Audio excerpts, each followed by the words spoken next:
Good morning, this is Ajarn John, and I'm sitting here in the park talking with a student who has just told me that her morning Spanish class was cancelled at Thammasat University. So can you tell me why it was cancelled? Because today there is a graduation ceremony. So there is a graduation ceremony at Thammasat, so therefore they have cancelled classes. But why didn't they tell you in advance? Because I didn't see the note on the board. Notice. I didn't see the notice on the notice board, and the university probably expect students to check the notice board for change of class times and cancellations.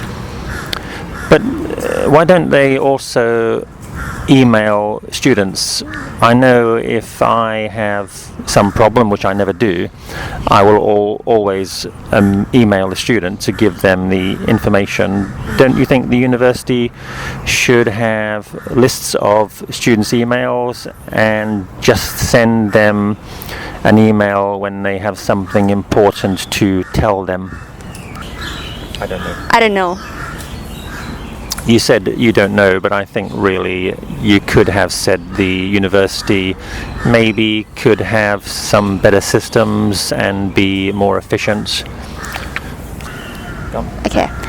In the end of the course, they give me a paper for evaluation, and I can make a suggestion for them and university. At the end, so you said at the end of the course they will allow you to make an evaluation of the course and the university, so you can suggest that they email students in the future if there is some change to a schedule or something important to notify the students about. But this is not much good to you at the end of the course. It may help the students in future courses, but it does seem to be a case of bolting the door after the horse has bolted. You know that expression? Bolt the stable door after the horse has bolted. Do you understand that expression? No, I don't. It means to do something after the problem has already happened, not to do something before the problem happens. So imagine you have a horse in a barn and you leave the door open. So one day the horse runs away. You then close the barn door, but it's too late. The horse has already gone. So the expression is to show that you should try to deal with a problem before it happens, which I think is good advice in life. You should think ahead and prepare. Are you the kind of person who thinks ahead and prepares? Okay, sometimes sometimes I think before I do something, but when angry, I'm not. I don't? When I'm angry, I don't think beforehand. Can you give me an example of when you were angry and you did something without thinking? Once I worked with my classmates on a project, and when I say they didn't listen to me, so I got angry and they ignored me. Once I was working on a project with some friends and they wouldn't listen to me, so I got angry, and when they saw I was angry they ignored me. So this was a problem because we couldn't work together after that. They were ignoring me, so they would not listen to my point of view. Sometimes it's difficult to not show your anger when you are angry because it is a strong emotion, and when we are angry, we want to show our emotions by shouting or doing something, and it's very difficult to control yourself. There is one method you can use, which is to slowly count to 10 before you do anything. I think there is an expression in Thai for this as well, yes. Do you know the expression in Thai?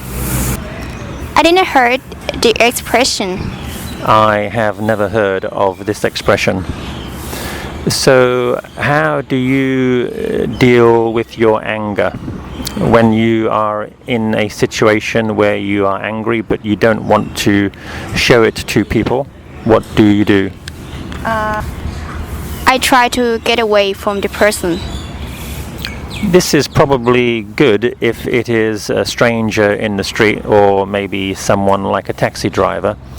But if it is a friend or a family member, this is not going to work because you have to see them again later. So you have to deal with the anger. Do you think it's best to talk to them frankly and tell them how you feel? No. I think it's better to talk with them when my feeling is cooled down.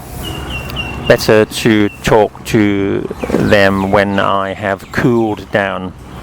Cooled down means no longer feel angry. Yes, I agree with you. That is a good strategy, mostly. But there are some times when you really feel you need to show your anger because maybe it's important for the other person to know that you are upset. When do you think that is a good strategy? I think it's better. Always. It's a way to cool down your feeling first. It's always best to cool down first. Well, I think you must also understand that we are animals. We have instincts and emotions, and sometimes we cannot control ourselves. We are not computers or robots. So sometimes the emotions are just too strong for us to control. So, for example, you will often see people having an argument in the street. It might be a husband and a wife having a very loud argument, and clearly they are unable to control their emotions. How do you feel when you walk past a couple arguing in the street? I might feel embarrassed for the couple. You might feel embarrassed for the couple because you can imagine if you were in that situation, you would feel embarrassed that other people were looking at you. Thai people especially don't like to bring attention to themselves in public places because they have a strong sense of embarrassment.